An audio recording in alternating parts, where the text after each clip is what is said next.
Hello दोस्तों, स्वागत है आपका आपके अपने YouTube channel GK Renu ma'am में। दोस्तों, आज की वीडियो में हम उत्तराखंड भाषा के बारे में पढ़ेंगे, साथ ही इससे संबंधित प्रश्नों को भी जानेंगे। हम उत्तराखंड परीक्षावाणी वन लाइनर सीरीज पढ़ रहे हैं। अगर आप इस चैनल को फर्स्ट टाइम देख रहे हैं तो प्लीज़ चैनल को सब्सक्राइब करें और बेल आइकन दबाना ना भूलें। चलो दोस्तों, शुरू करते हैं। हम आज उत्तराखंड भाषा के बारे में पढ़ेंगे। उत्तराखंड भाषा जो है अध्याय 17 का एक भाग है। तो कल हमने इसका फर्स्ट पार्ट कंप्लीट किया था, आज हम इसका सेकंड पार्ट कंप्लीट करेंगे। ठीक है। फर्स्ट है, हिंदी की कितनी उपभाषाएं हैं? 5। ठीक है। हिंदी की जो है 5 उपभाषाएं हैं। और कौन कौन सी हैं? आपकी पूर्वी हिंदी है, और पश्चिमी हिंदी है, और राजस्थानी हिंदी है। ठीक है। और फिर 4th नंबर पे बिहारी हिंदी है, और 5th नंबर पर कौन सी है? पहाड़ी हिंदी है। ठीक है। और इसके अंतर्गत कितनी उपभाषाएं हैं? इसके अंतर्गत जो है 18 उपभाषाएं हैं। ठीक है। इसके अंतर्गत कितनी उपभाषाएं हैं? याद रखिएगा, 18 उपभाषाएं हैं। ठीक है। नेक्स्ट है, पहाड़ी हिंदी को कितने वर्गों में बांटा गया है? 3 वर्गों में। ठीक है। पहाड़ी हिंदी जो है उसे मुख्यतः 3 वर्गों में बांटा गया है। ठीक है। और कौन कौन सी हैं वो? पूर्वी पहाड़ी है। ठीक है, पहला। दूसरा है मध्य पहाड़ी, और तीसरा है पश्चिमी पहाड़ी। ठीक है, पश्चिमी पहाड़ी याद रखिएगा। नेक्स्ट है, मध्य पहाड़ी के अंतर्गत मुख्यतः कौन सी बोली आती है? कुमाऊनी व गढ़वाली। ठीक है। उत्तराखंड के लगभग सभी संपूर्ण क्षेत्रों में मध्य पहाड़ी जो है समूह में आते हैं। ठीक है।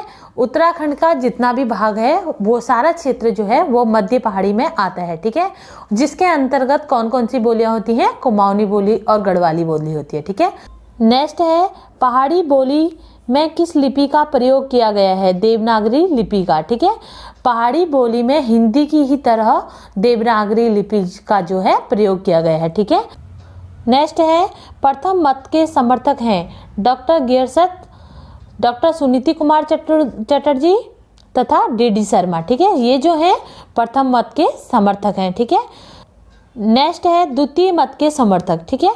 द्वितीय मत के समर्थक कौन कौन है? नारायण दत्त पालीवाल, उदय नारायण तिवारी। ठीक है। और डॉक्टर धीरेन्द्र वर्मा व पंडित बद्रीदत्त पांडे जो है वो द्वितीय मत के समर्थक हैं। ठीक है। नेक्स्ट है, कुमाऊनी भाषा की उत्पत्ति। ठीक है। कुमाऊनी भाषा की उत्पत्ति किससे हुई थी? खस सैरसैनी अपभ्रंश से। ठीक है। खस सैरसैनी अपभ्रंश से। ठीक है। कुमाऊनी भाषा की उत्पत्ति पूछी जा रही है, तो कुमाऊनी भाषा की जो उत्पत्ति है वो किससे हुई है? सैरसैनी अपभ्रंश से हुई है। ठीक है। हिंदी के ही भांति कुमाऊनी भाषा का भी विकास जो है वो सैरसैनी अपभ्रंश से हुआ है, याद रखिएगा। नेक्स्ट है, डॉक्टर त्रिलोचन पांडे ने कुमाऊनी को कितनी भागों में बांटा है? ठीक है। कितने भागों में बांटा है? 4 वर्गों में। ठीक है। डॉक्टर त्रिलोचन ने, ठीक है, याद रखिएगा, डॉक्टर त्रिलोचन जो है उन्होंने कुमाऊनी को कितने भागों में बांटा है? 4 भागों में बांटा है। ठीक है। जिसमें फर्स्ट है आपका पूर्वी कुमाऊनी वर्ग। ठीक है। पूर्वी कुमाऊनी वर्ग में जो पहला आता है वो कौन सा है? कुमैया। ठीक है। कुमैया की बात करें तो कुमैया बोली जो है वो नैनीताल से लगे हुए काली कुमाऊं क्षेत्र में बोली जाती है। ठीक है। कुमैया बोली कहाँ बोली जाती है? नैनीताल से लगे हुए काली कुमाऊं क्षेत्रों में बोली जाती है, याद रखिएगा। नेक्स्ट है सौलियाड़ी। सौलियाड़ी की अगर बात करें, ठीक है, सौलियाड़ी बोली की बात करें तो यह सोर क्षेत्र तथा दक्षिणी जोहार व पूर्व गंगोली क्षेत्र में बोली जाती है। ठीक है। और सबसे ज़्यादा कहाँ बोली जाती है? सोर क्षेत्र में। सोर क्षेत्र में सबसे ज़्यादा सौलियाड़ी भाषा का जो है इस्तेमाल किया जाता है। ठीक है। और पूर्वी दक्षिणी जोहार व पूर्वी गंगोली क्षेत्र जो है वहाँ पर बहुत कम लोग जो हैं इस लैंग्वेज को बोलते हैं। ठीक है। नेक्स्ट है सिलियाड़ी। सिलियाड़ी की अगर बात करें, ठीक है, सिलियाड़ी की अगर बात करें तो यह जो भाषा है वो कहाँ बोली जाती है? अस्कोट के पश्चिम में सिरा क्षेत्र में जो है ये भाषा बोली जाती है। ठीक है। सिलाड़ी से ही याद रखना कहाँ बोली जाती है? सिरा क्षेत्र में ही बोली जाती है। ठीक है। इसी के बीच इसका आंसर छुपा है, देखो, सिला क्षेत्रों में जो है यह बोली जाती है। ठीक है।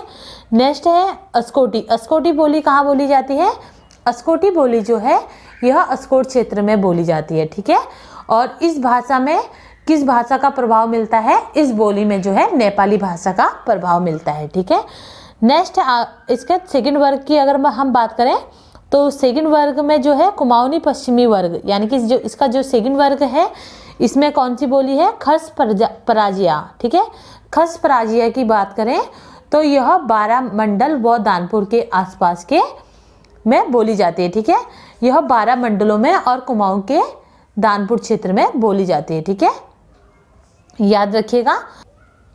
नेक्स्ट है पछाई। पछाई की अगर बात करें तो पछाई जो है, पछाई बोली जो है वो कहाँ बोली जाती है?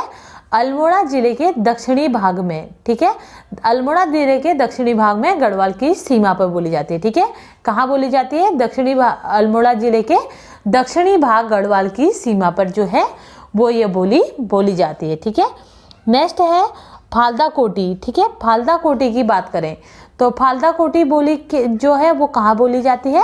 फालदा कोटी बोली जो है नैनीताल के फालदा कोटी क्षेत्र में तथा अल्मोड़ा के जो है कुछ भागों में जो है यह बोली जो है बोली जाती है। ठीक है, कहाँ कहाँ बोली जाती है? नैनीताल के फालदा कोटी क्षेत्र में तथा अल्मोड़ा के कुछ भागों में। ठीक है, तथा पछाई क्षेत्रों में भी यह बोली जाती है कुछ मात्रा में, बहुत ज़्यादा नहीं है लेकिन कुछ मात्रा में बोली जाती है। ठीक है, नेक्स्ट है चौगरखिया। चौगरखिया बोली की अगर बात करें तो यह बोली जो है वो चौगरखा परगना, ठीक है, चौगरखा परगना में बोली जाती है। ठीक है, कहाँ बोली जाती है? चौगरखा परगना में बोली जाती है। ठीक है, नेक्स्ट है गंगोई। गंगोई बोली की बात करें, ठीक है, गंगोई बोली की अगर हम बात करें तो यह बोली जो है वो गंगोली तथा दानपुर के कुछ पट्टियों में बोली जाती है। ठीक है, कहाँ कहाँ बोली जाती है? गंगोली और दानपुर में। ठीक है, याद रखिएगा।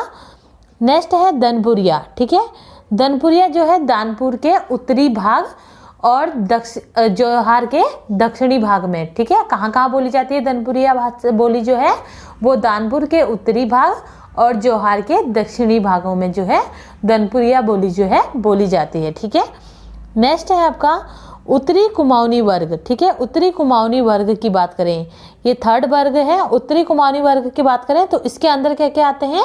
जोहारी। ठीक है, कौन सी बोली आती है? जोहारी बोली आती है। ठीक है, और जोहारी बोली कहाँ बोली जाती है? यह जोहार व कुमाऊं के उत्तर सीमावर्ती क्षेत्रों में बोली जाती है। ठीक है, कहाँ कहाँ बोली जाती है? जोहार व कुमाऊं के उत्तर सीमावर्ती क्षेत्रों में बोली जाती है। ठीक है, नेक्स्ट है दक्षिणी कुमाऊनी वर्ग। ठीक है, दक्षिणी कुमाऊनी वर्ग की बात करें तो यह चौथा वर्ग है और लास्ट वर्ग है। ठीक है, इसके अंतर्गत कौन सी बोली आती है? नैनीताली, कुमाऊनी या रजभैसी। ठीक है, कौन कौन सी बोली आती है? नैनीताली, कुमाऊनी या जिसे रजभैसी भी कहा जाता है। ठीक है, नैनीताली कुमाऊनी भाषा बोली जाएगी या इसे रजभैसी भी बोला जाता है। ठीक है, ये कहाँ कहाँ बोली जाती है? यह नैनीताल क्षेत्रों में और भीमताल, काठगोदाम, हल्द्वानी में बोली जाती है। ठीक है, और इस भाषा में किस भाषा का प्रभाव मिलता है? याद रखिएगा, यह जो भाषा है इस भाषा में तिब्बत भाषा का प्रभाव मिलता है। ठीक है, अगर आपका क्वेश्चन ये बनता है कि तिब्बत भाषा का प्रभाव किस भाषा में बोली में दिखाई पड़ता है तो याद रखिएगा रजभैसी या नैनीताल कुमाऊनी भाषा भी इसे कहा जाता है। ठीक है, नेक्स्ट है गढ़वाल क्षेत्र की अन्य भाषाएं। ठीक है, गढ़वाल क्षेत्र की अन्य भाषाओं की हम बात करेंगे। इसमें फर्स्ट क्या है? खड़ी हिंदी। ठीक है, खड़ी हिंदी की बात करें तो हरिद्वार, रुड़की तथा देहरादून में। ठीक है, खड़ी हिंदी कहाँ कहाँ बोली जाती है? खड़ी हिंदी जो है हरिद्वार, रुड़की तथा देहरादून आदि नगरों में जो है खड़ी हिंदी का प्रयोग किया जाता है। ठीक है, इसके अलावा यहाँ कौन कौन सी जो लैंग्वेज है वो बोली जाती है?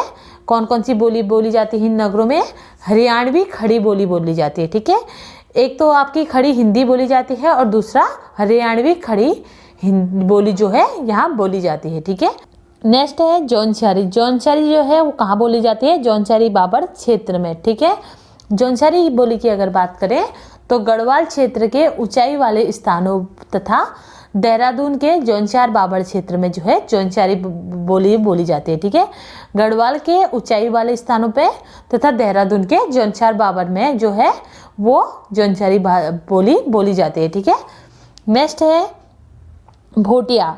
भोटिया लैंग्वेज की अगर मैं बात करूं तो भोटिया भाषा जो है वो कहाँ कहाँ बोली जाती है? चमोली, पिथौरागढ़ तथा सीमावर्ती क्षेत्रों में भोटिया जनजाति द्वारा। ठीक है, कहाँ कहाँ बोली जाती है? भोटिया जो भाषा है वह कहाँ कहाँ बोली जाती है? यह बोली जो है गढ़वाल के चमोली जिले तथा कुमाऊं से पिथौरागढ़ सीमावर्ती क्षेत्रों में भोटिया लोगों द्वारा यह बोली जो है बोली जाती है। ठीक है, नेक्स्ट है गढ़वाल के लोक साहित्य को कितने भागों में बांटा गया है? 2 भागों में। ठीक है, गढ़वाल के लोक साहित्य की बात करें तो गढ़वाल का जो लोक साहित्य है उसे 2 भागों में बांटा गया है। एक है लिखित साहित्य और दूसरा है मौखिक साहित्य। ठीक है, लिखित साहित्य की अगर हम बात करें तो सामान्य तौर पर गढ़वाली भाषा में लिखित साहित्य का जो आरंभ था वो 1750 ईस्वी से माना जाता है। ठीक है, लेकिन श्यामचंद नेगी जो हैं और गढ़वाल नरेश सूर्यदर्शन शाह ने 1815 से 1856 में जो लिखित गोरखावाणी थी उसमें यह बोला है कि इसका जो आरंभ था वो कब हुआ है? 1815 और 56 में हुआ। ठीक है, यह की बात किस में बोली गई है? गोरखवाणी में बोली गई है। ठीक है, तो गोरखवाणी क्या थी? गोरखवाणी को जान लेते हैं। गोरखवाणी क्या है ये हम जान लेते हैं। गोरखाओं के काल की जिसमें बातें लिखी गई हैं वो गोरखवाणी है। ठीक है, और गोरखवाणी में जो है वो लिखित साहित्य का आरंभ माना जाता है इसे। ठीक है, तो विकास की दृष्टि से अगर हम बात करें तो लिखित साहित्य को जो विकास की दृष्टि से कितने भागों में बांटा गया है? 5 भागों में बांटा गया है। ठीक है, नेक्स्ट है मौखिक साहित्य। ठीक है, मौखिक साहित्य जैसे आपको बात से ही पता चल रहा है कि मौखिक यानी कि किसी चीज़ को बोलने से जो साहित्य का हमें पता चलता है। ठीक है, मौखिक साहित्य में क्या क्या आती हैं वो हम डिस्कस कर लेते हैं। फर्स्ट है लोकगीत। ठीक है, लोकगीत की अगर बात करें तो किसी भी शुभ अवसर पर गाए जाने वाले गीत जो हैं वो लोकगीत हैं। ठीक है, जैसे आपको पता है झोड़ा, झांझरी वगैरह जितने भी ये हैं ये सारे लोकगीत हैं। ठीक है, नेक्स्ट है लोक कथा। लोक कथा की बात करें तो लोक कथाएं कौन सी होती हैं?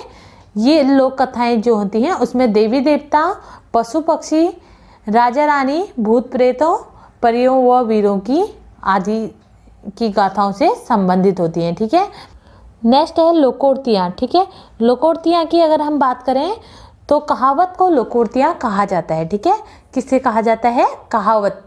जो कोई कहावत बोलता है ना उसे लोकोक्तियाँ कहते हैं। ठीक है, और गढ़वाल क्षेत्र में इन लोकोक्तियों को अखाया पखाया या किस्स कहा जाता है। ठीक है, कभी भी अगर आपके एग्जाम में ये आए कि अखाया पखाया या किस्स किसे कहा जाता है तो याद रखिएगा किसे कहा जाता है? लोकोक्तियाँ को कहा जाता है। ठीक है, जिसे हम कहावत बोलते हैं। नेक्स्ट है पहेलियाँ। ठीक है, पहेलियों की अगर हम बात करें तो यहाँ पहेलियों का खूब प्रयोग किया जाता है। ठीक है, और पहेलियों को यहाँ आना या ऐण कहा जाता है। ठीक है, आना या ऐण किसे कहा जाता है या आना या ऐण का संबंध किससे आता है? इस तरीके का क्वेश्चन आए तो याद रखिएगा आना या ऐण का जो संबंध है वो किससे है? पहेलियों से है। ठीक है, नेक्स्ट है लोक वार्ता। ठीक है, लोक वार्ता की अगर हम बात करें तो लोक वार्ता को पंडुली नाम से जाना जाता है। ठीक है, जो कि तत्काल निर्मित कविता के रूप में होती है। ठीक है, इसमें वाद्य यंत्र के साथ नृत्य करते हुए कवि शैली प्रश्न और उत्तर होता है। ठीक है, कवि शैली में जो है प्रश्न और उत्तर होते हैं और नृत्य करते हुए वाद्य यंत्र के साथ जो है इसे गाया जाता है। ठीक है, लोक वार्ता को।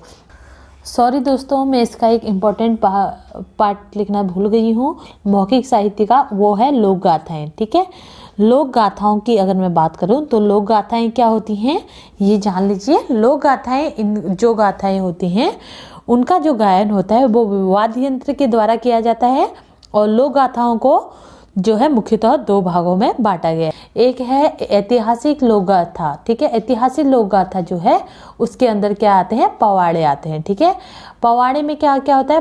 पवाड़े को मुख्यतः 2 भागों में बांटा गया है। एक में आपका प्रेम गाथाएं आती हैं और दूसरे में क्या आती हैं?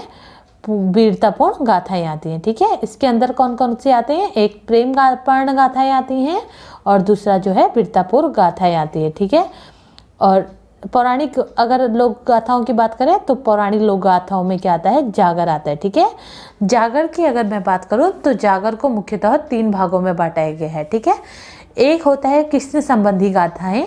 ठीक है, और दूसरा कौन सा होता है? पांडव संबंधित गाथाएं। ठीक है, जिसमें पांडव के बारे में गाथाएं गाई जाती हैं। ठीक है, और तीसरा होता है स्थानीय देवताओं संबंधित गाथाएं। ठीक है, कौन कौन से होते हैं जागर में? 3 प्रकार का होता है। पहला कृष्ण संबंधित गाथाएं होती हैं जिसमें दूसरा पांडव संबंधित गाथाएं होती हैं, 3 स्थानीय संबंधित गाथाएं होती हैं। ठीक है, याद रखिएगा जितने भी अभी तक मैंने आपको क्वेश्चन कराए हैं ये इम्पोर्टेंट है। इसी के साथ मेरी वीडियो यही समाप्त होती है। मेरी अगर इस वीडियो से आपकी नॉलेज बढ़ी हो तो प्लीज़ वीडियो को लाइक शेयर एंड सब्सक्राइब करना ना भूलें, साथ में बेल आइकन दबाना ना भूलें, जिससे आने वाली वीडियो का नोटिफिकेशन आपको मिलता रहेगा। हम लाते रहेंगे इसी तरह सामान्य ज्ञान पर टॉपिक वाइज महत्वपूर्ण वीडियो। तब तक के लिए गुड बाय, जय हिंद दोस्तों।